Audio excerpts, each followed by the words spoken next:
क्या AI civil engineers को बेरोजगार बनाएगा या फिर कंस्ट्रक्शन इंडस्ट्री को कंप्लीटली चेंज करने वाला है? आज की इस वीडियो के अंदर डिस्कस करेंगे।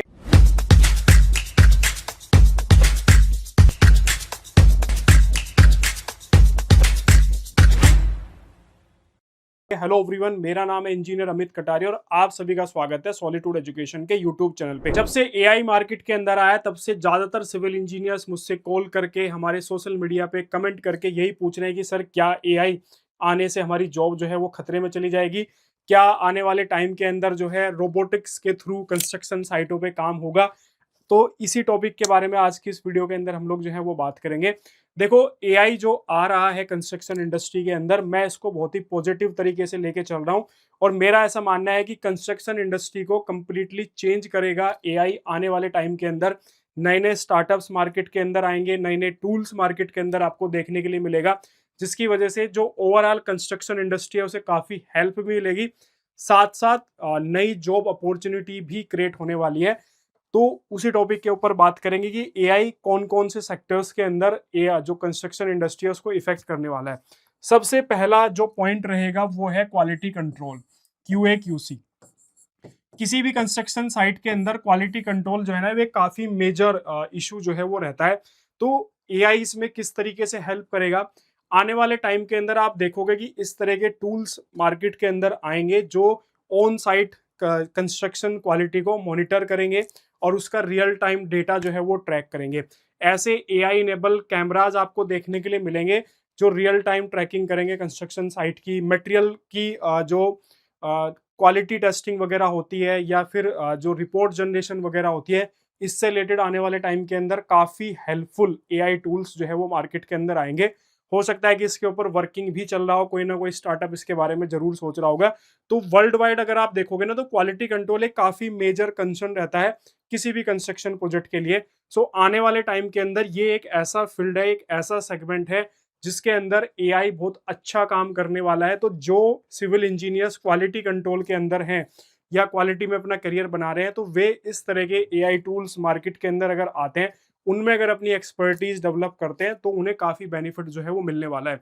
इसके अलावा अगर कोई स्टार्टअप की अपॉर्चुनिटी ढूंढ रहा है, तो वो ऐसे एआई बेस सॉफ्टवेयर्स या फिर एआई बेस ऐसे टूल्स जो है वो मार्केट के अंदर डेवलप करवा सकता है, जिससे कंस्ट्रक्शन इंडस्ट्री या कंस्ट्रक्शन कंपनीज को ओवरऑल अपनी जो कंस्ट्रक्शन क्वालिटी है उसको इम्प्रूव करने में अगर हेल्प मिलेगी, तो ये एक बहुत ही बढ़िया जो है बिजनेस सेगमेंट जो है वो हो सकता है। तो जितने भी लोग स्टार्टअप के बारे में सोच रहे हैं, उनके लिए एक बढ़िया सेगमेंट जो है वो रहेगा। इसके अलावा दूसरा रहेगा साइट की सेफ्टी। एक्चुअल में कंस्ट्रक्शन साइट के ऊपर जो है एक साइट सेफ्टी भी एक बड़ा मेजर कंसर्न रहता है। आप देखोगे, मैंने अपनी लाइफ के अंदर जितने टाइम भी काम किया कंस्ट्रक्शन साइट पे, मैंने कई सारे एक्सीडेंट अपनी साइट पे मैंने होते हुए देखा है। छोटी से छोटी कंपनी के अंदर भी स्टार्टिंग के फेज में, और लास्ट टाइम जब मैं वर्किंग था तो एक बड़ी रेपुटेड कंपनी के अंदर वर्किंग था, तो वहाँ पे भी मैंने एक्सीडेंट होते हुए देखा है। तो मैंने ये चीज़ नोटिस की थी कि ये एक ऐसा सेगमेंट है जहाँ पे लापरवाही होती ही होती है और कहीं ना कहीं कंपनी को इसके लिए काफ़ी बड़ा नुकसान जो है वो उठाना पड़ता है। आने वाले टाइम के अंदर एआई जो है इसमें एक बहुत बड़ा मेजर रोल प्ले करने वाला है। वो एआई इनेबल ऐसे कैमराज आएंगे, ऐसे सेंसर्स आएंगे जो रियल टाइम ट्रैकिंग करेंगे, या फिर जो भी डेंजर्स जोन होते हैं या फिर जहाँ पे जो रिस्क काफ़ी ज़्यादा होता है एक्सीडेंट होने का, उनकी रियल टाइम वो मॉनिटरिंग करेंगे और एक सेंट्रल कमांड सिस्टम को रियल टाइम अपडेट जो है वो प्रोवाइड कराएंगे। ऐसे इक्विपमेंट्स भी आएंगे कि मान लो अगर कोई लेबर या मिस्त्री किसी हाई रिस्क जोन के अंदर अगर काम कर रहा है, वो अपने जो भी सेफ्टी के इक्विपमेंट्स वगैरह उसने पहने हुए हैं, अगर उसमें से किसी भी इक्विपमेंट में उसने लापरवाही बरती है, तो उसका भी रियल टाइम डाटा या रियल टाइम जो अलर्ट है वो कहीं ना कहीं जो सेंट्रल कमांड या फिर एक मेन ऑफिस होगा वहां पे सेंड करेंगे। तो ये भी एक सेगमेंट, बहुत अच्छा सेगमेंट है, जहाँ पे आने वाले टाइम के अंदर काफी ग्रोथ जो है वो एआई की हेल्प से होने वाली है। और मैं कुछ सोशल मीडिया पे वीडियो भी देख रहा था चाइना की, जहाँ पे इस तरह की वर्किंग जो है वो की जा रही है। तो आने वाले टाइम के अंदर एज ए स्टार्टअप अगर आपको इस फील्ड के अंदर काम करना है, तो भी आप काफ़ी अच्छे से कर सकते हैं। ऐसे स्मार्ट डिवाइसेस, स्मार्ट हेलमेट या फिर ऐसे सेफ्टी के स्मार्ट इक्विपमेंट्स आप डेवलप कर सकते हैं, जिनको आगे आप कंपनीज को सेल कर सकते हैं वन टाइम पेमेंट पे भी, या फिर आप कुछ सब्सक्रिप्शन बेस्ड मॉडल भी उसके अंदर रखना चाहें तो भी आप रख सकते हो। तो ये भी एक बहुत बड़ी अपॉर्चुनिटी आप देखोगे कि आने वाले टाइम के अंदर होने वाली है एआई के थ्रू। इसके बाद यहाँ पे नेक्स्ट जो पार्ट रहेगा वो रहेगा प्लानिंग का। प्लानिंग एंड शेड्यूलिंग किसी भी कंस्ट्रक्शन साइट का एक बहुत ही मेजर और बहुत इंपॉर्टेंट पार्ट होता है, ठीक है। सो आज के टाइम पे प्राइमवीरा, एमएसपी जैसे सॉफ्टवेयर जो है वो यूज होते हैं। मेजरली जो है ह्यूमन इंटरेक्शन होता है, शेड्यूल बनते हैं, उसके बाद जो है ह्यूमन पूरी टीम बैठती है, जाके वो पूरी शेड्यूलिंग करती है। कहीं ना कहीं इसमें टाइम टेकन प्रोसेस भी होता है, ह्यूमन एरर के चांसेस भी काफी होते हैं। इसमें भी आप देखोगे कि आने वाले टाइम के अंदर एआई बहुत मेजर रोल जो है वो प्ले करेगा। पूरा रियल टाइम डेटा जो भी साइट से आएगा उसको तुरंत अपडेट करके, रियल टाइम ट्रैकिंग करके पूरा का पूरा शेड्यूल को रीशेड्यूल करना, या फिर रियल टाइम जो मॉनिटरिंग होती है ना, वो इसके अंदर आने वाले टाइम के अंदर आपको देखने के लिए मिलेगा प्लानिंग एंड शेड्यूलिंग के अंदर। इसके अलावा प्रीवियस जो डेटा है कंपनीज का, मान लीजिए कंपनीज ने प्रीवियस कोई भी वर्क किए हैं, उन वर्क के डेटा को एनालिसिस करके भी जो नया प्रोजेक्ट है उस पर वहाँ पे इम्प्लीमेंट करेगा और हमें बताएगा कि हम प्रीवियस प्रोजेक्ट्स के अंदर यहाँ पे हम लोगों ने लैग किया था, या फिर इस टाइम पीरियड के अंदर हम लोगों ने एक ट्रेंड देखा है।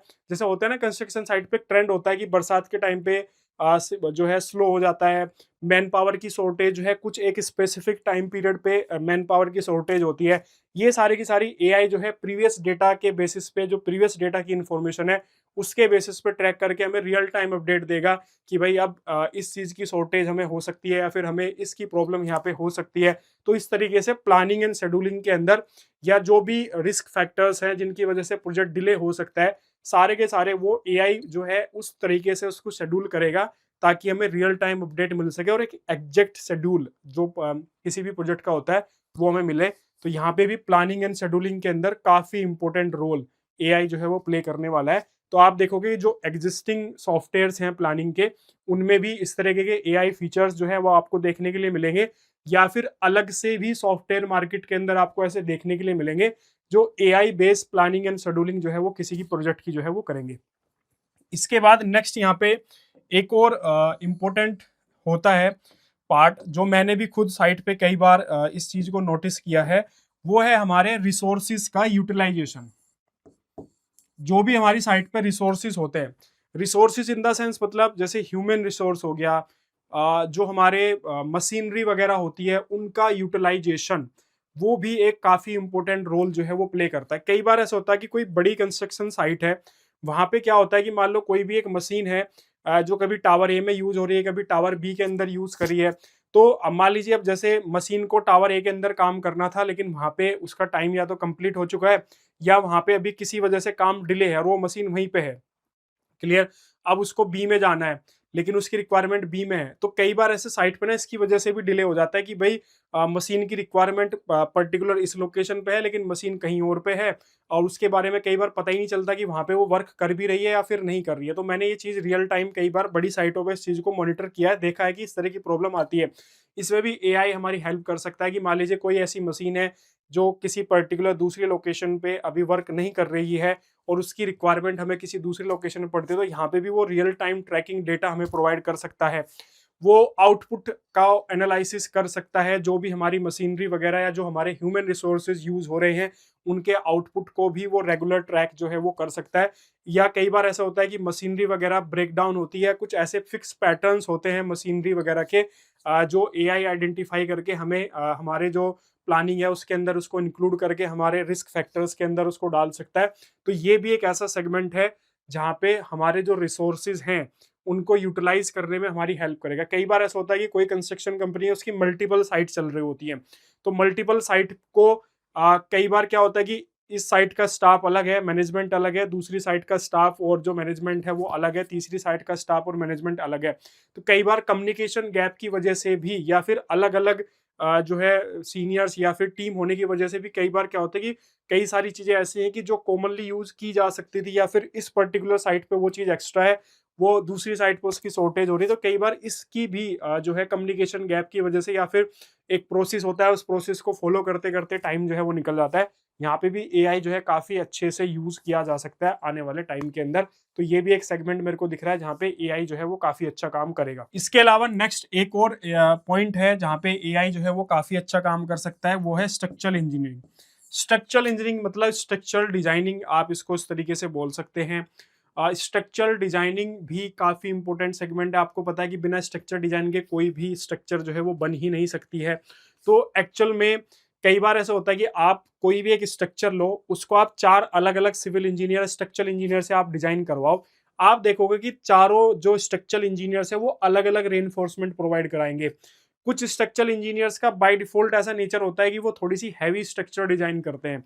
कुछ स्ट्रक्चरल इंजीनियर का ऐसा नेचर होता है कि वो थोड़ा-सा इकोनॉमिकल सेक्शन की तरफ जाना जो है वो पसंद करते हैं। तो मैंने इस चीज़ को खुद फ़ील किया है कि आप एक ही स्ट्रक्चर को अगर अलग-अलग स्ट्रक्चरल इंजीनियर से अगर आप डिजाइन करवाओगे, तो आपको डिफरेंस जो है वो देखने के लिए मिलेगा। तो यहाँ पे ह्यूमन इंटरेक्शन जो है वो, या आप उसको बोल दीजिए कि ह्यूमन बिहेवियर भी आप उसके अंदर इस तरीके से इंक्लूड कर सकते हैं।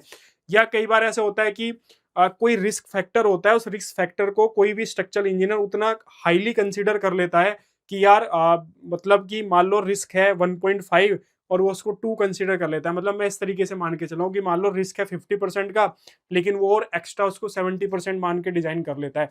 तो यहाँ पे भी एआई जो है काफ़ी हेल्प करने वाला है, क्योंकि जो ह्यूमन इंटरेक्शन की वजह से या ह्यूमन बिहेवियर की वजह से जो डिफरेंसेस आ रहे हैं एक ही स्ट्रक्चर पे, वो कहीं न कहीं उसको रिड्यूस करने का काम करेगा, और जहाँ पे जितनी रिक्वायरमेंट है, उतनी ही रिक्वायरमेंट की चीज़ें वहाँ पे वो प्रोवाइड करेगा।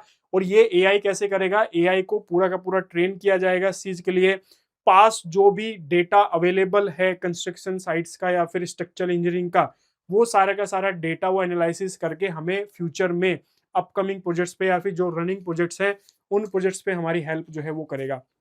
इसी के अंदर एक और चीज़ ऐड कर देता हूँ, वेस्ट मैनेजमेंट। वेस्ट मैनेजमेंट के अंदर भी बहुत बड़ा इंपॉर्टेंट रोल प्ले करेगा। आप देखो कई बार कंस्ट्रक्शन साइट पे क्या होता है, प्रॉपर रिकंसिलिएशन नहीं हो पाता है, या फिर जो है जब बार बेंडिंग शेड्यूल वगैरह बनता है तो उसमें कई बार ऐसा होता है कि कुछ कटिंग मटेरियल ऐसा होता है जो कहीं पे यूज किया जा सकता है, ठीक है, लेकिन वो यूज नहीं हो पाता है। मैंने आपको मल्टीपल साइट का एग्जांपल दिया। सो मान लो मेरे पास में 1.8 मीटर की कोई लेंथ पड़ी हुई है 16 डायामीटर की, लेकिन मेरी साइट पे जो रनिंग साइट है उस साइट पे ये डाया यूज हो ही नहीं सकता है, इतनी लेंथ का कोई स्पेस ही नहीं। लेकिन पता चले कि मेरी कोई दूसरी साइट है, वहाँ पे ये यूज़ हो सकता है। लेकिन जिस तरीके का अभी सिस्टम रहता है कि अलग-अलग साइटें हैं, अलग-अलग मैनेजमेंट टीम होती है, ट्रैक कर पाना काफ़ी मुश्किल होता है। तो एआई यहाँ पे हेल्प करके तुरंत बता देगा कि ये वाला जो पर्टिकुलर लेंथ है, आप उस पर्टिकुलर साइट पे इसको जो है यूटिलाइज़ेशन जो है आप इसका कर सकते हैं। इसके अलावा एक और चीज़ मैं आपको यहाँ पे बता देता हूँ, वेंडर मैनेजमेंट। देखो किसी भी कंस्ट्रक्शन साइट पे डिफरेंट डिफरेंट टाइप के वेंडर्स होते हैं, अलग अलग मटेरियल सप्लाई करने वाले वेंडर्स भी होते हैं। इसके अलावा मैन पावर सप्लाई करने वाले लोग भी होते हैं। इसके अलावा कॉन्ट्रैक्टर्स भी होते हैं कंस्ट्रक्शन साइट के ऊपर। उनको मैनुअली मैनेज करना काफ़ी डिफिकल्ट होता है। पूरी की पूरी एक टीम लगी होती है जो सारे वेंडर मैनेजमेंट में जो है वो लगी हुई रहती है। तो यहाँ पे भी एआई जो है वो काफ़ी इंपॉर्टेंट रोल जो है वो प्ले कर सकता है। ह्यूमन इंटरेक्शन को काफ़ी रिड्यूस करेगा, और मैं ऑटोमेटिक सिस्टम जो है वो डेवलप करेगा जिसके थ्रू चाहे कोटेशन प्रिपरेशन हो, चाहे मार्केट से रेट लेके आना हो, या फिर मल्टीपल वेंडर्स के रेट को एनालिसिस करना हो, या उनके प्रीवियस एक्सपीरियंसेस को जो है एनालिसिस करना हो। कई बार मैंने एक चीज़ ये भी देखी है कि मान लो कोई एक वेंडर है इस पर्टिकुलर साइट पे, उसने बहुत ही खराब या बहुत घटिया क्वालिटी का मटेरियल या फिर कुछ ना कुछ इस तरह का काम जो है उसने किया है। लेकिन वो क्या करता है कि सेम कंपनी की किसी दूसरी लोकेशन पे या दूसरे डिवीजन के अंदर जाके वो फिर से काम स्टार्ट कर देता है। तो कई बार ये चीज़ें हो पाती है क्योंकि कहीं न कहीं जो है ना कनेक्शन जो होता है वो कहीं न कहीं लैक रहता है, उसकी वज़ह से दिक्कत आती है। तो एआई इसके अंदर काफ़ी बड़ा इंपॉर्टेंट रोल प्ले करेगा। मान लो अगर कोई एक वेंडर है जो थर्ड क्वालिटी का मटेरियल डिस्ट्रीब्यूट कर रहा है, या उसका जो काम करने का तरीका है वो उतना इफेक्टिव इस पर्टिकुलर साइट पे नहीं रहा, तो कहीं न कहीं वो उसको ट्रैक कर लेगा। अगर वो किसी दूसरी साइट पे भी जाएगा तो वहाँ पे भी वो ट्रैक करके बता देगा कि भाई ये जो है रिस्क कैटेगरी के अंदर आता है वेंडर, इससे काम करना ना जो है काफ़ी रिस्की हो सकता है। तो इस चीज़ के अंदर काफ़ी इंपॉर्टेंट रोल जो है वो प्ले जो है वो कर सकता है। इसके अलावा लेबर की ट्रैकिंग, अब मान लीजिए जैसे लेबर, कुछ लेबर ऐसी होती है जो काफ़ी मेहनती होती हैं, कुछ लेबर ऐसी होती है जो थोड़ी कामचोर होती है। तो वेंडर लेबर कोड के थ्रू या फिर उनकी यूनिक आइडेंटिटी के थ्रू भी यहाँ पे उनका ट्रैकिंग सिस्टम जो है वो बनाया जा सकता है, ताकि नेक्स्ट या फिर किसी अदर प्रोजेक्ट्स के अंदर भी अगर वो सेम लेबर जाके काम कर रही है, तो वहाँ पे वो पहले से ही आइडेंटिफाई करके बता देगा कि ये पर्टिकुलर लेबर इस तरीके की जो है काम इसकी एफिशिएंसी जो है वो इस तरीके से है। इसके अलावा एक और मेरे को सबसे इम्पोर्टेंट लगा, कंस्ट्रक्शन साइटों पे ना करप्शन एक काफ़ी इम्पोर्टेंट फैक्टर है। बहुत सारी साइटें होती हैं ऐसी मैंने बड़ी बड़ी कंपनीज के अंदर भी ये चीज देखी है कि करप्शन एक काफी इंपॉर्टेंट पार्ट है आज के टाइम पे। प्राइवेट कंपनीज के अंदर हम सोचते हैं कि गवर्नमेंट टेंडरिंग के अंदर ही या गवर्नमेंट प्रोजेक्ट पे ही करप्शन होता है, लेकिन प्राइवेट कंपनीज के अंदर भी करप्शन जो है वो होता है। एआई यहाँ पे भी बहुत इंपॉर्टेंट रोल प्ले कर सकता है। अब मान लीजिए आप कोई एक ऐसा एआई टूल डेवलप करवा लेते हैं या कर लेते हैं, जिस एआई टूल को आप इस तरीके से वो काम करता है कि वो कंपनी में होने वाले करप्शन या जो भी रिश्वतखोरी होती है या फिर जो भी डेटा मैनिपुलेशन का काम होता है, बिल एक्स्ट्रा दिए जाते हैं या फिर कोई भी फेवर जो है वो किया जाता है कॉन्ट्रैक्टर्स का, को जो है वो बड़े आसानी से ट्रैक कर सके और रियल टाइम अपडेट दे सके कि यहाँ पे पर्टिकुलर ये डेटा में मैनिपुलेशन चल रहा है या फिर यहाँ पे फाइनेंशियली मिसमैच चीजें जो है वो हो रही हैं। तो मुझे नहीं लगता कि कोई भी कंपनी आपको उस सॉफ्टवेयर के लिए फीस पे करने के लिए मना करेगी। आप जाओ एक सॉफ्टवेयर बनाओ ऐसा, आप जाओ एल&टी जैसी कंपनी के ऊपर, आपके पास आप उसको बोलो कि मेरा एक ऐसा सॉफ्टवेयर है जो आपकी साइट पे होने वाले करप्शन को काफ़ी हद तक रिड्यूस कर सकता है या फिर कंप्लीटली बंद कर सकता है। आप उनको जाके डेमो दीजिए, अगर वो डेमो में सक्सेसफुल होता है और वाकई में कोई इफेक्टिव टूल इस तरीके का है जो आपने डेवलप किया है, तो एल&टी आपको बड़े आसानी से सब्सक्रिप्शन पे करने के लिए तैयार हो जाएगी। वन टाइम अगर आप चार्ज पे करते हो, वन टाइम भी वो दे देगी आपको। आप उसका कोई मंथली या ईयरली कोई सब्सक्रिप्शन पैकेज उसको देते हैं तो भी आप वो बड़े आसानी से आपको पे कर देगी। आप सोचो ऐसी इंडिया के अंदर कितनी सारी कंपनीज हैं जिनको आप ये सब्सक्रिप्शन बेस्ड मॉडल सेल कर सकते हो। इंडिया ही नहीं छोड़ो, आप इंडिया से बाहर जाके आप कितने लोगों को, कितनी कंस्ट्रक्शन कंपनीज को अप्रोच कर सकते हैं। तो देखो एआई का जो डर बना हुआ है ना कि एआई एआई एआई एआई आ गया तो ये चला जाएगा, एआई आ गया तो ये चला जाएगा। हर कोई नई टेक्नोलॉजी जो भी मार्केट के अंदर आती है वो नई अपॉर्चुनिटी लेके आती है। तो एआई भी कंस्ट्रक्शन इंडस्ट्री के अंदर बहुत बड़ी अपॉर्चुनिटी जो है वो लेके आ रहा है। अब आप उस अपॉर्चुनिटी को किस नजरिए से देख रहे हैं या उस अपॉर्चुनिटी का आप किस तरीके से बेनिफिट ले सकते हैं, ये टोटली डिपेंड करता है आपके ऊपर। या तो आप बैठ के रोते रहो कि भाई एआई आ गया है, अब तो सब खत्म, जॉब चली जाएगी, ये चला जाएगा, वो चला जाएगा। ऐसे-ऐसे स्टूडेंट, बच्चे जिनकी अब तक जॉब नहीं लगी, कई-कई साल हो गए उनको जॉब के लिए तैयारी करते हुए, उनकी जॉब आज तक नहीं लगी, वो भी इस बात से डरे हुए कि सर एआई आ गया, अब तो वैसे ही जॉब नहीं लग रही थी, अब और कैसे जॉब लगेगी? भाई तेरी अब तक जॉब नहीं लगी, आगे तू जो है एआई को ब्लेम करके बैठ गया है कि भाई अब एआई आ गया, अब तो वैसे भी जॉब नहीं लगेगी। तो आप सोचो कि डर कितना बैठा हुआ है कि यार एआई आ गया तो पता नहीं, कुछ ऐसे रील वायरल हो रही होती हैं कि कोई एक रोबोट है वो पूरा ऐसे प्लास्टर कर रहा है दीवार पे, कोई रोबोट है वो टाइल लगा रहा है। वो सब वीएफएक्स की वजह से हो रहा है भाई, वो रियल में ऐसा कोई रोबोट नहीं बना है कि जो बैठ के टाइल लगा रहा है या बैठ के खड़े होके जो है वो प्लास्टर कर रहा है। तो ये चीज आपको समझनी पड़ेगी। मैं इस चीज को बहुत पॉजिटिव वे में लेके चल रहा हूँ और आप देखना जो जो चीजें मैंने आपको बताई हैं वो आने वाले टाइम के अंदर आपको रियलिटी में होती हुई दिखेंगी। या तो जो एग्जिस्टिंग सॉफ्टवेयर कंपनीज हैं जो ऑलरेडी कंस्ट्रक्शन से रिलेटेड सॉफ्टवेयर प्रोवाइड करा रही हैं, या तो वही अपने जो एग्जिस्टिंग टूल्स हैं उनके अंदर एआई इंप्लीमेंट करेगी, या फिर नए स्टार्टअप्स आएंगे मार्केट के अंदर जो इन एआई टूल्स का यूज करके इस तरह की सर्विसेज जो है वो ऑफर करेंगे आने वाले टाइम के अंदर। तो रेडी रहिए, अगर आपको बिजनेस अपॉर्चुनिटी है तो इन सब में बिजनेस अपॉर्चुनिटी भी है, और अगर इस तरह के टूल्स आते हैं आप सीखना चाहते हैं तो भी मार्केट के अंदर जब टूल्स आएंगे तो सिखाने वाले भी लोग आएंगे। ठीक है, तो उसके लिए रेडी रहना। बाकी आप क्या सोचते हैं कमेंट सेक्शन में कमेंट करना, मैं आपको रिप्लाई करूंगा। वीडियो अच्छी लगी हो तो लाइक करिए, शेयर करिए और चैनल को सब्सक्राइब करना बिल्कुल भी मत भूलिएगा। मिलते हैं नेक्स्ट वीडियो के अंदर। Okay, thank you.